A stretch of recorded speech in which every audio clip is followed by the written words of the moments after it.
Sriman Narayan. Jai Sriman Narayan. Jai Sriman Narayan. Jai Sriman Narayan. Jai Sriman Narayan. I pay my obeisances to my spiritual master, Srimad Jagat Guru Sudarshan Acharyaji Maharaj. I pay my obeisances to Lord Sri Ramanuj. I pay my obeisances to Mother Lakshmi.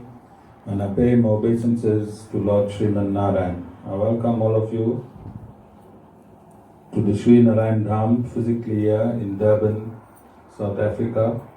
I welcome those of you that's watching this discourse on live feed, locally, nationally, and internationally.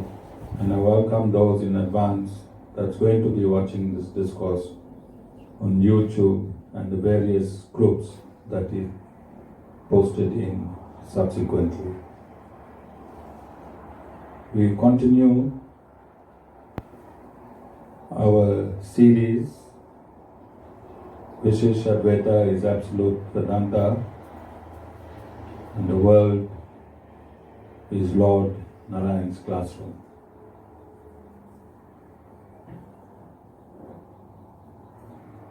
I was having a discussion this week with Vishwada Ramanuj Das, and I explained to him that the Vedas are in two portions.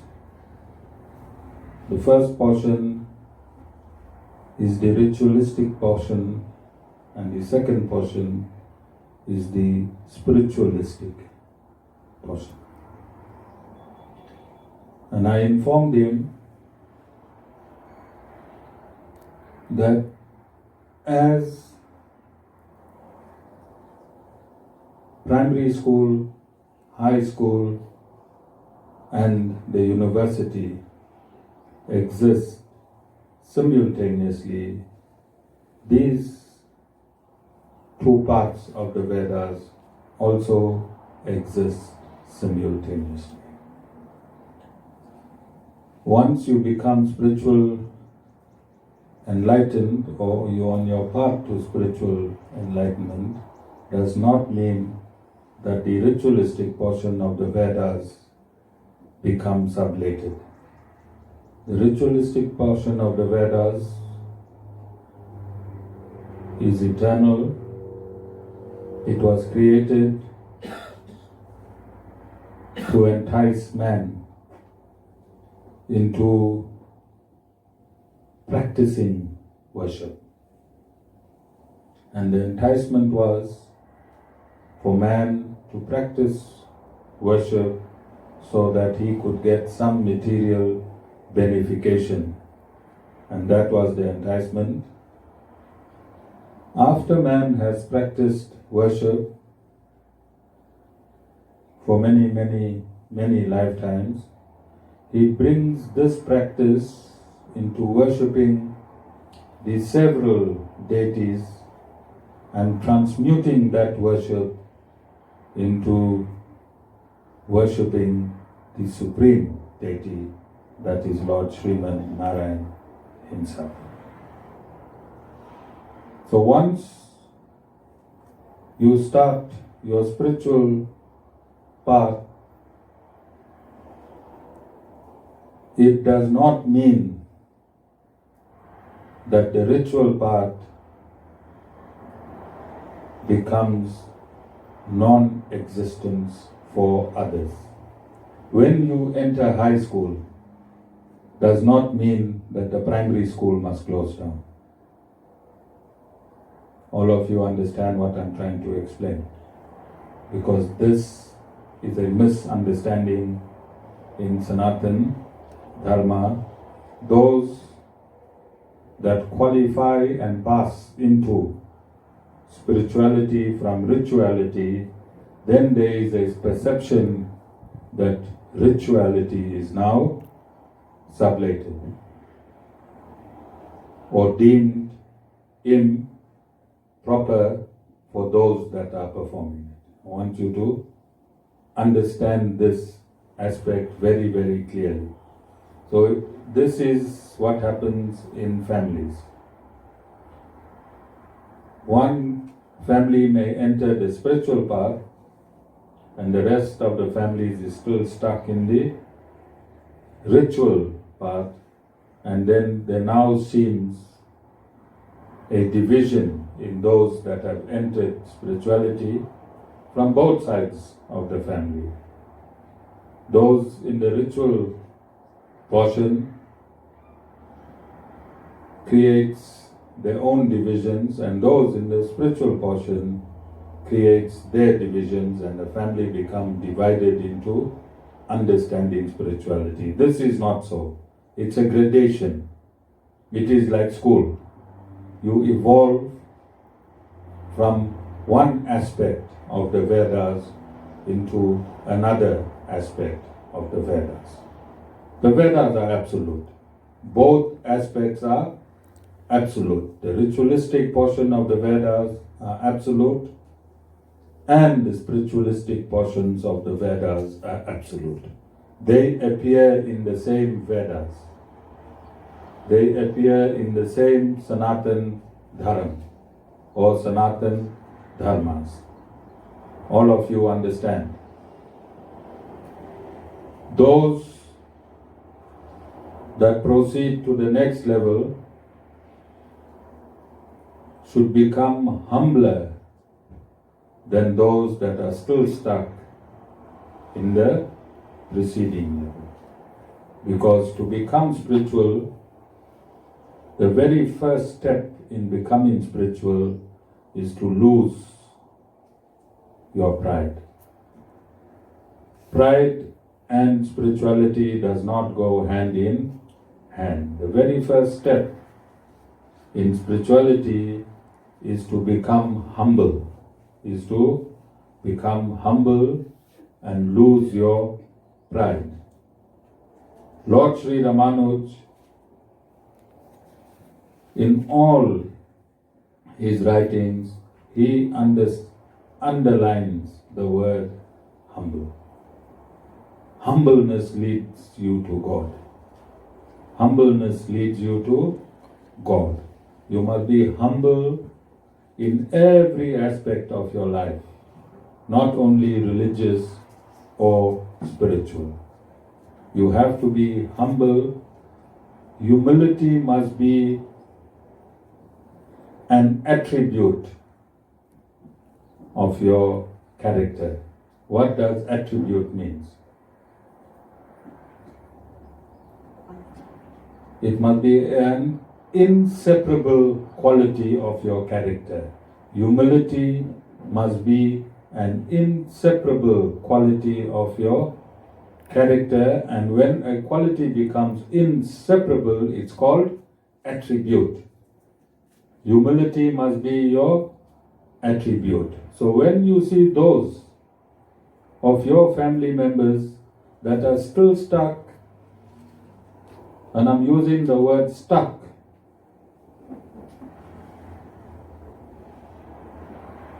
with all humility, when you see those family members still stuck in rituals, you have no right to prod them. You have no right to prod them. When they see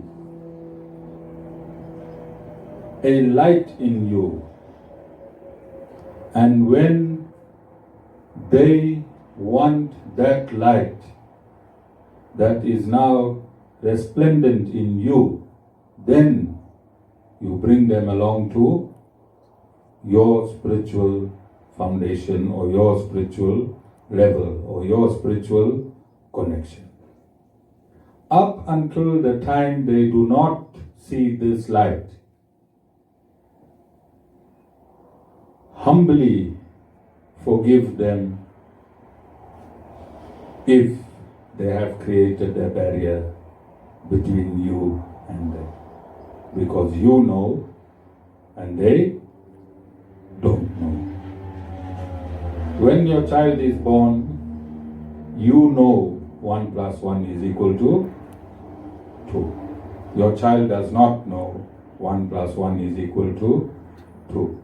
The fact that you know and your child is ignorant of that education You do not create a barrier between your child and yourself, do you? Similarly, do not create barriers, do not look down upon people that are still practicing the first half of the Vedas. Do not look down on people that are following the first half of the Vedas, because that first half has been promulgated by the Supreme Personality of Godhead in self. All you do is enhance your own individual spirituality. The ritualistic portion of the Vedas embraces an upliftment collectively. The spiritual part of the Vedas now becomes personal. Now becomes personal and individualized.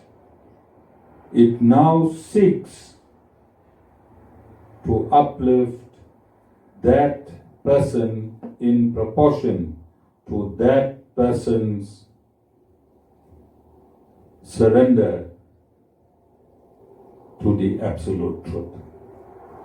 So if there's 5 people in the family, and if you attend a spiritual satsang, 5 people in that family will uplift themselves as per their own calculations, as per pro rata with their surrender. All of you understand. But in the ritualistic portion, as a family, when you sit and when you perform your ritual, the entire family benefit equally. The whole family benefit equally if that ritual is performed in accordance with the Vedic injunctions by a qualified Pancharatra Agama Pandit. That Pandit must be qualified in the pronouncing of the Sanskrit mantras in its correct frequency, then those mantras are activated.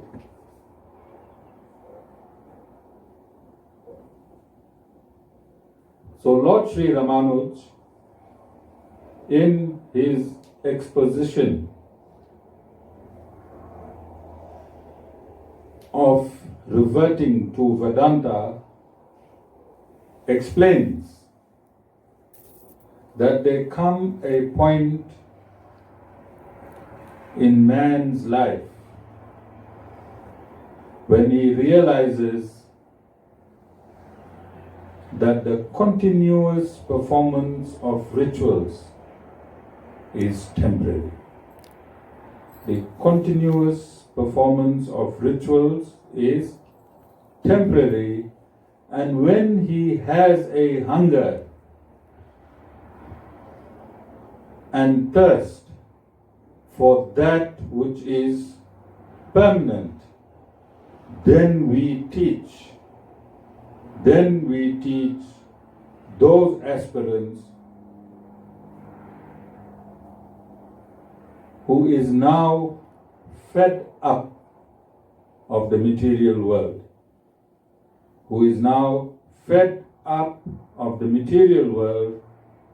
who understands that this is an endless cycle of misery, and notwithstanding how much of rituals we perform, we may get wealthier or we may get healthier, but the misery doesn't end. When man comes to that realization, then those at that point of that realization will start assimilating the knowledge of Vedanta.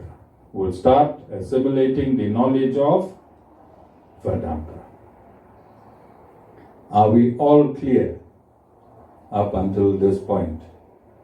So you will find that those of you who are attached to this spiritual institution at various levels will find that your family members, your sisters, your brothers, your aunties, your uncles, they will be still conforming to the old traditions, the old practices, and the old rituals. We have no right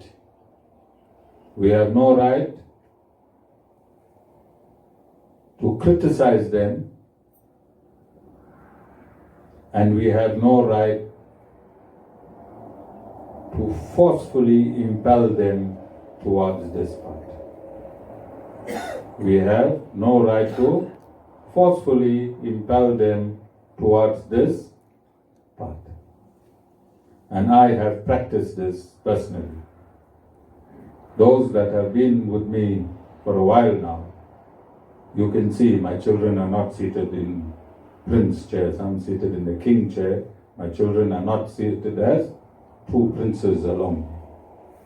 You understand?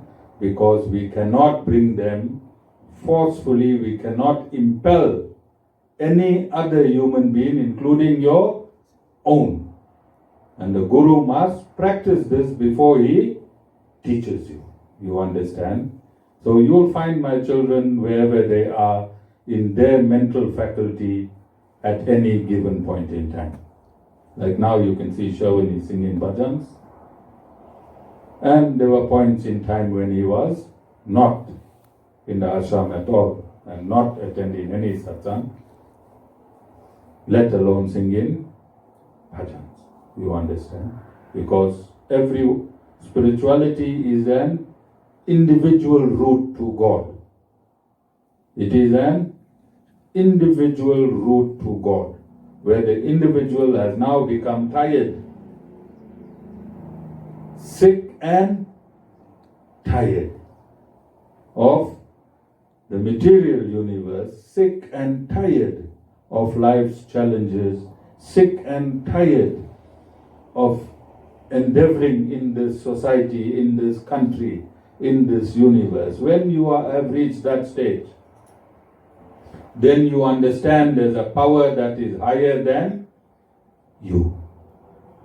As long as you believe you are the highest power, I and mine, then you continue to perform your rituals, continue to attain your temporary benefits, and continue to subsist in the world of materialism.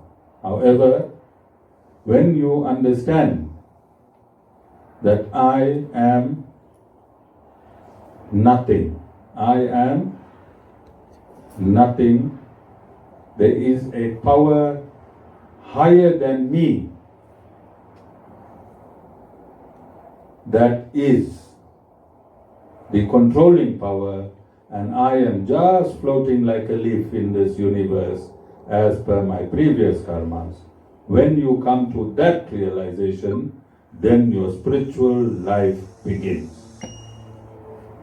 Sita, I see you in the life of the real today. Life of the real. Sita is listening very, very intently because she is having conflicts with spirituality and rituality. Alright? And I'm also easing this tension in her mind so that she remains awake in our discourses. Okay? Then what is the benefit of spirituality? And how does spirituality work? I think we can find some answers in our own that follow us, or else I could have been doing this discourse from my kutir. I wouldn't have two people sitting right in front of me filming me. I'll just have my laptop and give a discourse in my laptop. They reminded me of Shravan when he was small. From the time I remember him, he used to try and creep up right next to the TV to watch his cartoons. Right there, right next to the TV. And he used to watch his cartoons, I think right up to the age of 10 or 11. You couldn't, from the time you were born, like how these two people are right on my face. First I had one, now it has doubled. Okay? Right on my face. So how does spirituality change your life? And it is for that reason that we have satsang with a group of people, and they must be the evidence themselves on how spirituality affects their life. Okay, where's Rishi? He's not here today. Okay, people don't want to hear Rishi's story. It is old, but it is still shining like his glow. Pops, let's hear a bit of your story. Or Rita, any one of you can talk.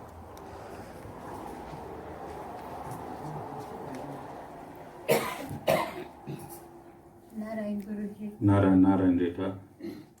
Ever since I put foot here, my whole life changed. And how long ago is that, Rita? About 3 weeks now. Only 3 weeks. Entire life changed.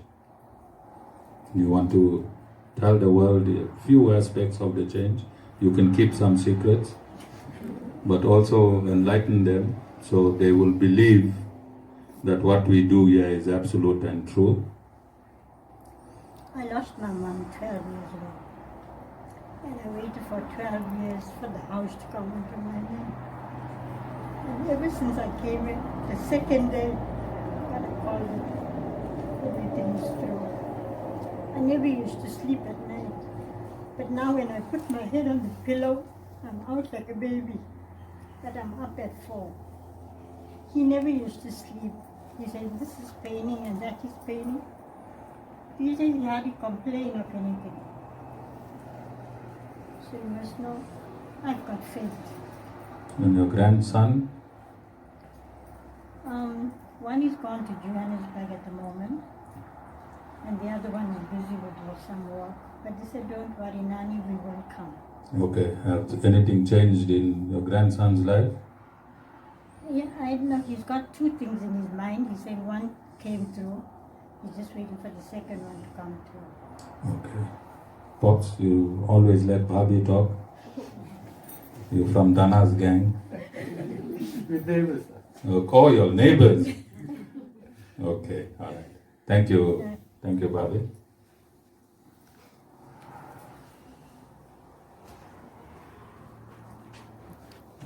So this is called spirituality. This is called spirituality, wherein you attend a satsang, and in proportion to your faith, transcendental knowledge washes away your previous karma. So it is a very difficult calculation if you would think on how some people can come for a few satsang and others for longer. You think that God is unfair. God is not unfair. It's at the point of entry into the satsang, what was on your spreadsheet? What was on your spreadsheet? Alright? And you must toil away. You must toil away because you come in from rituals. You come in from rituals. In rituals you have been enticed. You have been enticed. Pray and you will get. In spirituality there is no pray and you will get. Submit submit, and in your submission, your existing karmas will be burned to ashes through transcendental discourses. Through transcendental discourses. And this is in chapter 4, verse 37, which states that if you listen to transcendental discourses or transcendental knowledge, then all your karmas will be burned to ashes. So we need to understand this concept. We need to understand this concept because just in this sentence, it is very difficult for an enticed mind, to now understand that just by listening about God, your karmas will be dissolved. A mind that has been enticed of making and performing rituals all their life, which is hard and difficult, and then all of a sudden you are told, don't do anything, come sit in front of a bona fide spiritual master, hear him give a discourse. When that discourse permeates your eardrum and it is assimilated through to your souls, then it has the capacity to burn away your load of karma that you have been carrying since time immemorial. It is very, very difficult to understand that. Okay? So, like in medical science, if you got the flu or if you got a toothache, you take an injection. You want to go to the doctor, you want to take that injection. You want to feel some pain, you want to follow that ritual of pain, suffering, and taking that injection.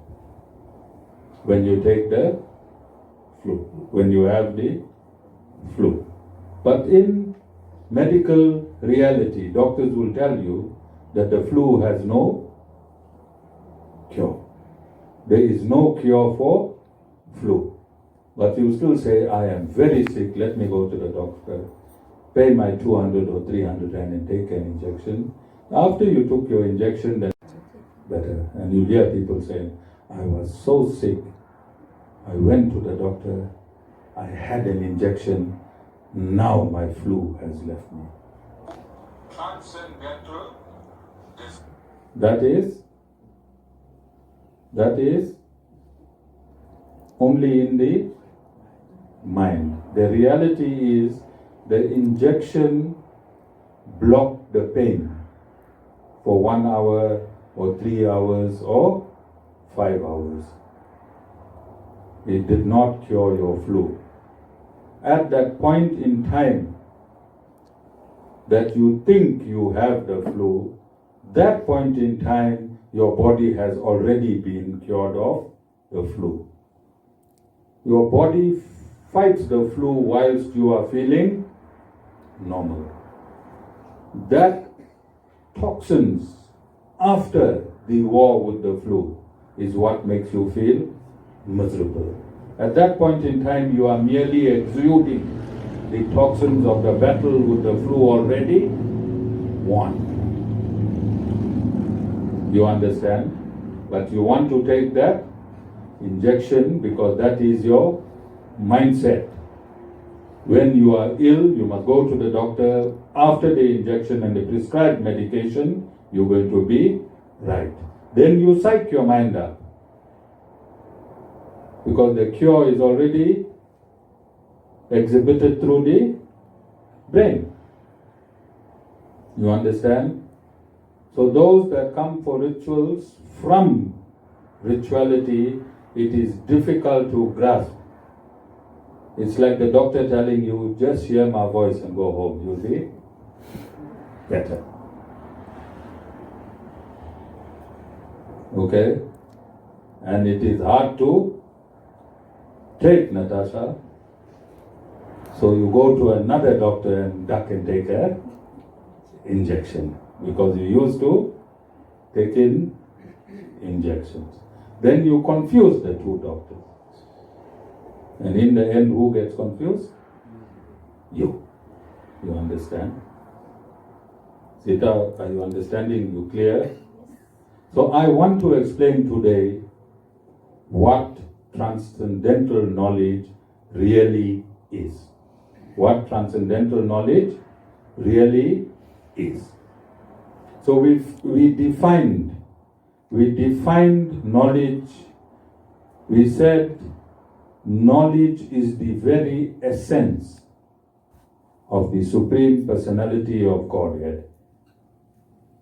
What does essence mean?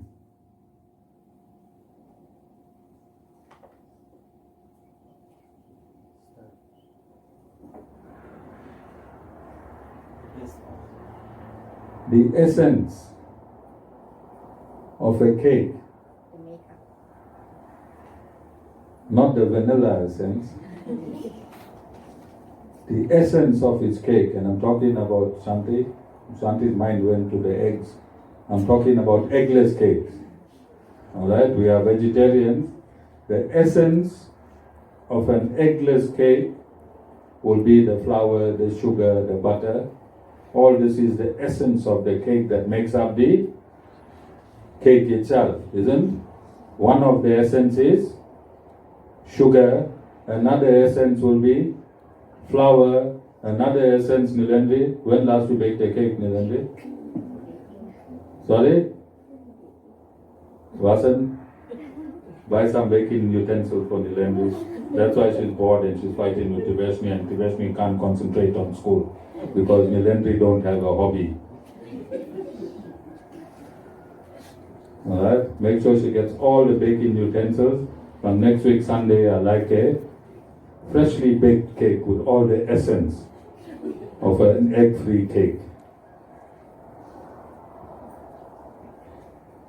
So, when we talk of knowledge, we're talking of transcendental spiritual knowledge. If knowledge is the essence of God, then when this, I want you to follow this stream of thought. Okay? I'm going to try and explain it as coherently as possible. If transcendental knowledge is the essence of God. Essence means God, it's the makeup of God itself. And when this knowledge is spoken, God is spiritual, then what should be the value of this knowledge? What should be the value of this knowledge? Spiritual. What must this knowledge have?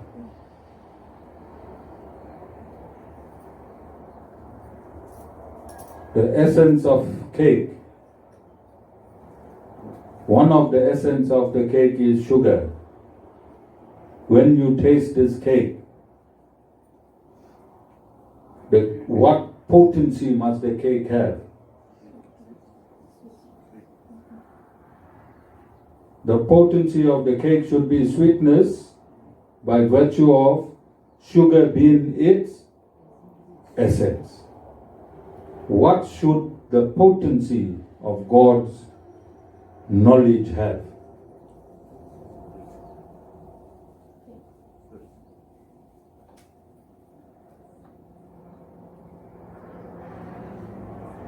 If knowledge is God's essence,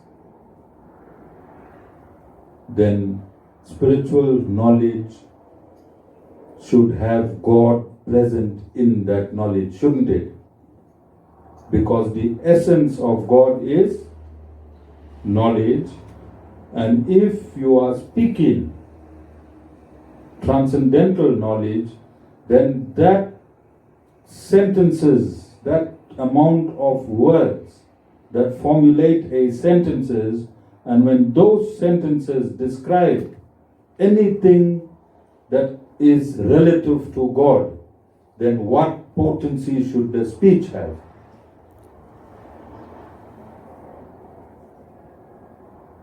It should have the power of God in it. Shouldn't it have the power of God in it?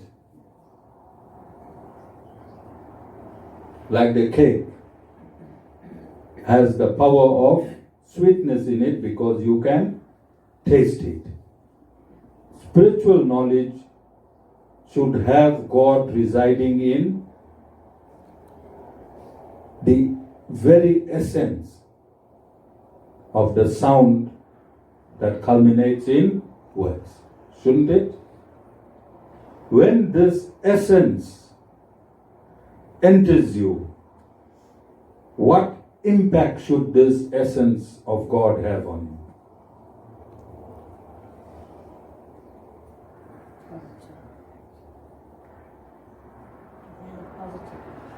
Positive impact. Why? Because God is positive, God is powerful, God is all-pervading, God resides in every atom, and the sound frequency that is reaching you should reach you in a totality of full spiritual potency. Should it not? Should it not? And it is this spiritual potency that enters you through hearing. This potency burns away all of your collected karma of your various lifetimes. Like you take a hose and you hose. Let me give you an example. Roof tiles. Have you all seen roof tiles over 10 years? Then you take a pressure hose and you hose your roof. What happens to that accumulated debt? It gets washed away. Similarly, your attributive consciousness collects over every lifetime myriads of negative and positive karmas which dictate this lifetime, Health and wealth is not a mistake, and it's not a coincidence. Nothing in this world is a coincidence. Everything is God incident, because God resides in every atom and within the soul of every living entity. Everything that you see around is God. When you recognize God in everything, coincidence disappears and God incidence appears. And everything in this universe now becomes user friendly, because Lord Narayan within you is also Lord Narayan without you. Outside of you is Lord Narayan, inside of you is Lord Narayan. And if you understand this concept, then this universe becomes user friendly. You'll meet the right people, you'll have the right discussions, and everything in your world will be motivated by Lord Narayan from inside and from outside. And this is called Vishishtadvaita. This is called Vishishtadvaita, where Lord Narayan lives in your soul, inside your soul. Your body forms, your soul forms the body of Lord Narayan. Your soul forms the body of Lord Narayan. Lord Narayan dictates to your soul from within your soul, and that dictation moves your body around. And this is why nobody can escape karma. Because Lord Narayan is sitting inside your soul now. Imagine him. You can see him, and he got your spreadsheet in front of him. He is driving your soul is driving your body, and you receiving as per your karma. You understand? So there's not a millimeter you can duck Lord Narayan, because he's inside, not your body, but your soul. Your soul has become his body, and he's driving your soul. Your soul is driving this body, and this body is reaping the positive karmas and suffering the negative karmas. So it is no miracle when you come to the satsang, Rita and Pops, that things work out. It is no miracle. It is an exact science. It is an exact science, because this Sri Narayan Dham is the headquarters of Lord Narayan. He lives here. He lives in your soul, and he lives in every other soul, and he lives in every other atom that exists. And Lord Narayan's devotees never perish.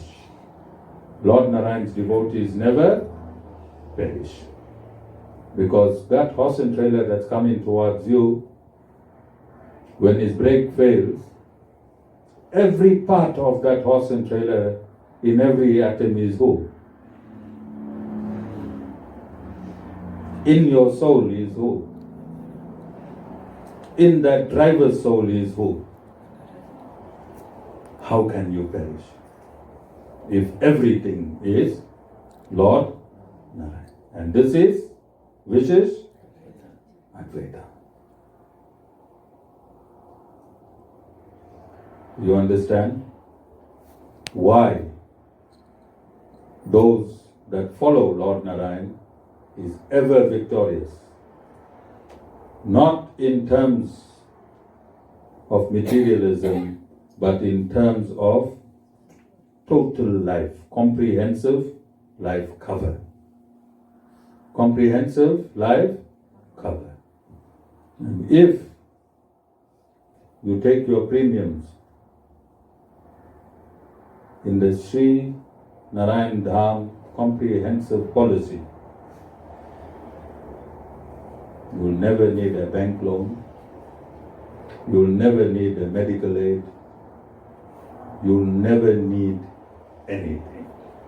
But the premium is total surrender. Premium is total surrender. Not when you do in Aarti now and bowing down, Lord Narayan, I surrender to you. And as soon as you leave the ashram door, you are greater than Lord Narayan. I said this. Do your homework.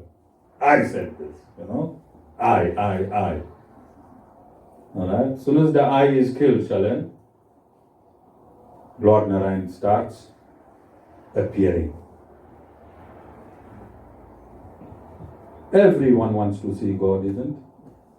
But you are blind.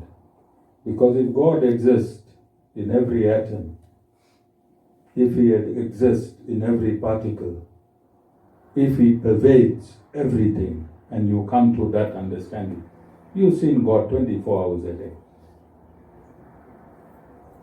You are seeing God 24 hours a day. Shalen, look at your wife. That's God. Shalen, look at your wife. That's God. Because God exists in every particle. You understand? Shalen, bye. Look at your wife. She is? Say it again, Shalen. Say it. Okay, are there any questions? Nothing. Any questions? No questions. Okay. So this discourse that I have given you has nothing to do with me or my personality.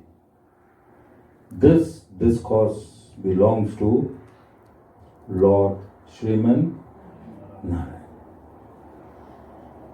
These discourses emanate from authorized scriptures, and there are 3 authorized scriptures in Vedanta: Bhagavad Gita,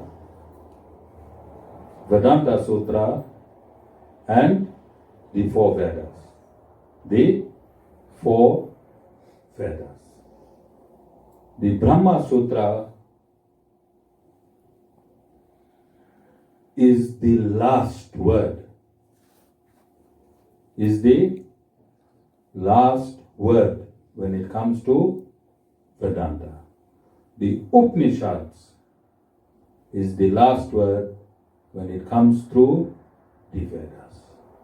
And ultimately, Lord Sri Krishna Himself has declared that He is the compiler of Vedanta, and all the Vedas is only to know Him. Know who? Lord Sri Krishna, who in His ultimate form is Lord Narayan. This is how simple spirituality is. All the Vedas that have been written, even the ritualistic portions of the Vedas, is only to know who? Lord Narayan. So this Guru is not the source of this knowledge. This Guru is not the source of this knowledge. Who is the source of this knowledge? Lord Sriman Narayan Himself. When this knowledge was not being practiced, when this knowledge lost its practice through humankind 1,000 years ago, Lord Sri Ramanuj re-established this knowledge of Vedanta as it was promulgated by Lord Narayan Himself. About 75, 80 years ago, my Guru was born, Swami Sudarshan Acharyaji Maharaj. He re-established this knowledge in Haryana, Faridabad and parts of India. And you all know recently that 57 years ago, this Guru was born, and he is re-establishing the re-established knowledge, re-established by Lord Sri Ramanuj, originated by Lord Sri Narayan Himself. Are you understanding? Nothing new has been created by Lord Sri Ramanuj, nothing new has been created by Guruji, and nothing new is being created by me. I am not the authentic source of this knowledge. The authentic source of this knowledge is Lord Sriman Narayan. The authentic re-establishment of this knowledge is Lord Sri Ramanuj and Guruji, and I am merely giving you this knowledge that has been re-established by the Adi Guru and my Siksha Guru or Diksha Guru. You understand? All of you are understanding? If knowledge cannot be traced back as authentic, there are many gurus who become known first and they become famous first, and people do not care to authenticate their knowledge. This is not a verdict, injunction. The knowledge must be authentic. Then you look at the face of the Guru. If you see the Guru left a beard, wearing beads, dhoti, kurta, if his knowledge cannot be traced to the Brahma Sutra in its original form, to the Bhagavad Gita in its original form, and to the four Vedas in its original form, forget his popularity, forget his dress, and forget him. Forget him. Because the knowledge must be authentic first, then through the authentic knowledge, you authenticate the Guru. If somebody comes and tells you, I am a great maths teacher, and you ask him 1 plus 1 minus 1 plus 1, and he tells you, I think it is like this, will you send your children for tuition there? Wasn't. You can't send your daughter to any teacher for tuition. The last maths teacher landed in hospital. He became an alcoholic at the age of 77. He never drank in his life. Is he still alive, Tibashmi?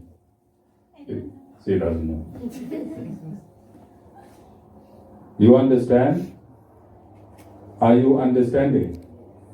So I'm going to culminate my discourse now by reading from the three authorized, or one of the, or two of the three authorized scriptures to corroborate this discourse in its entirety. All right?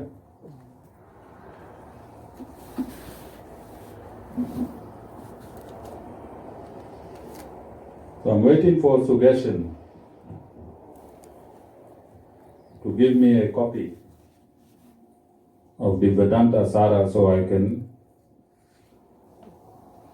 start discoursing on the Vedanta Sutras itself.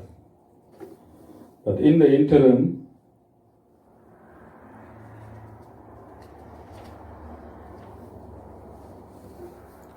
I'm reading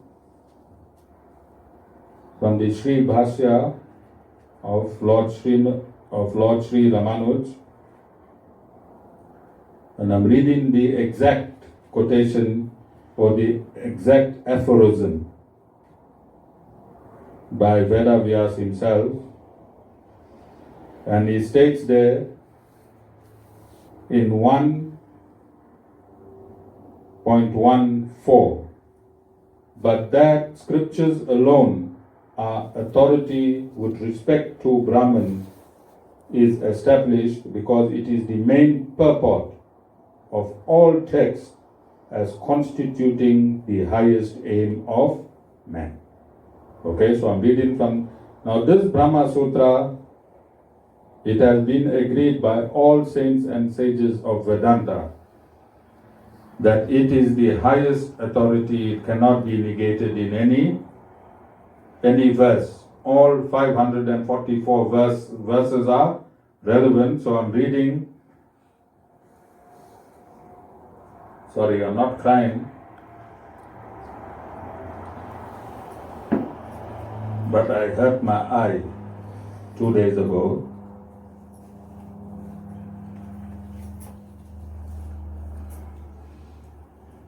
And I'm going to read again it's topic 4, and the subheading of the topic is Brahman, the main purport of all Vedanta texts.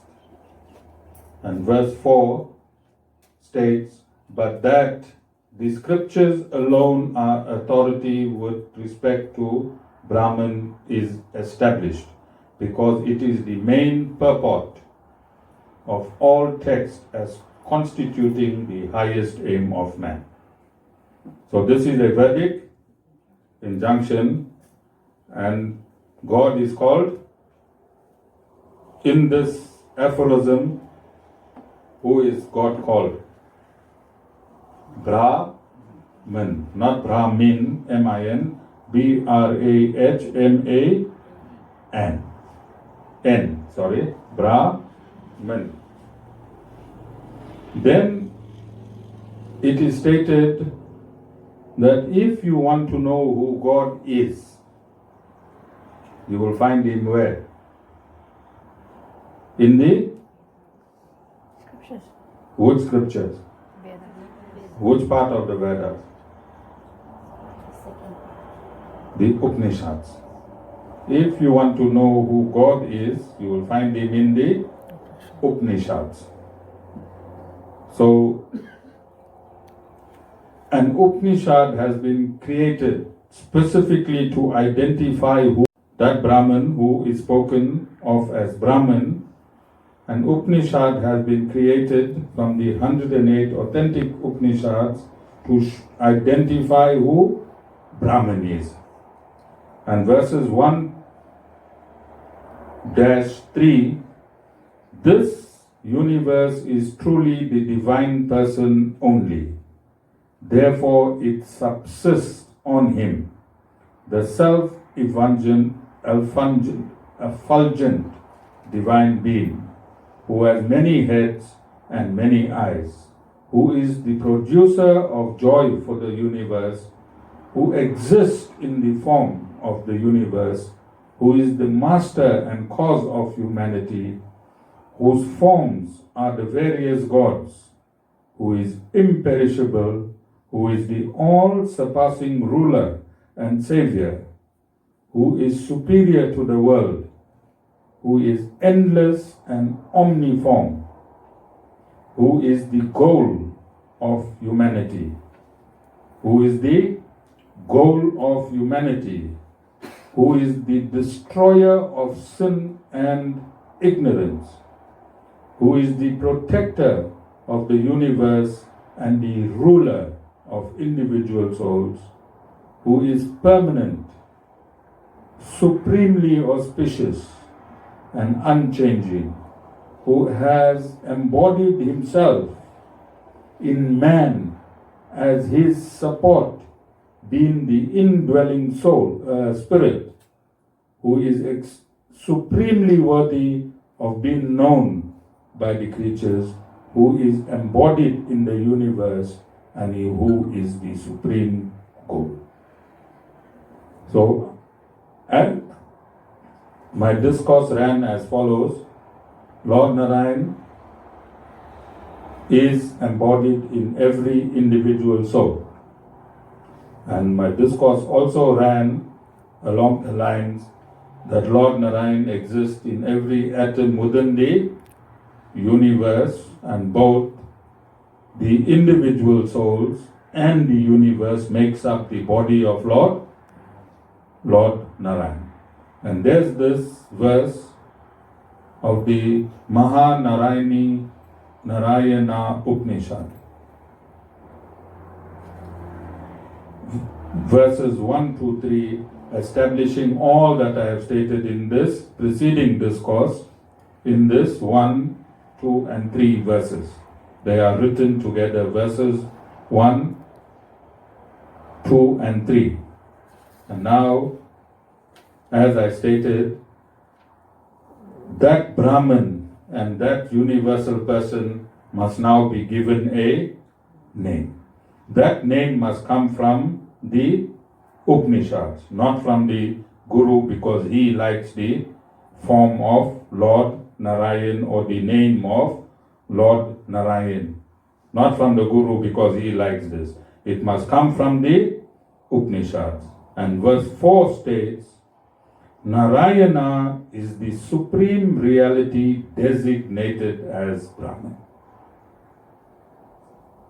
Narayana is the supreme reality designated as Brahman. Narayana is the highest self. Narayana is the supreme light described in the Upanishads. Narayana is the infinite self. Narayana is the most excellent meditator and meditation. Okay, so you understand now from the beginning of my Discourse Devashni right up to the end of my Discourse Devashni, I was within the parameters of the three authoritative scriptures. And when a guru gives a discourse within the parameters of the scriptures, by providing the scriptural injunctions practically to you. Because I even hear on our local radio stations many spiritual discourses and discussions, and they always say the Vedas said this, the Vedas said that. That is not allowed. You must show that the Veda has said this and the Veda has said that. And this is Vishishtadvaita. This is the absolute purport of the scriptures in Sanatana Dharma called Vedas and Vedanta as a whole. Jai Sriman Narayan.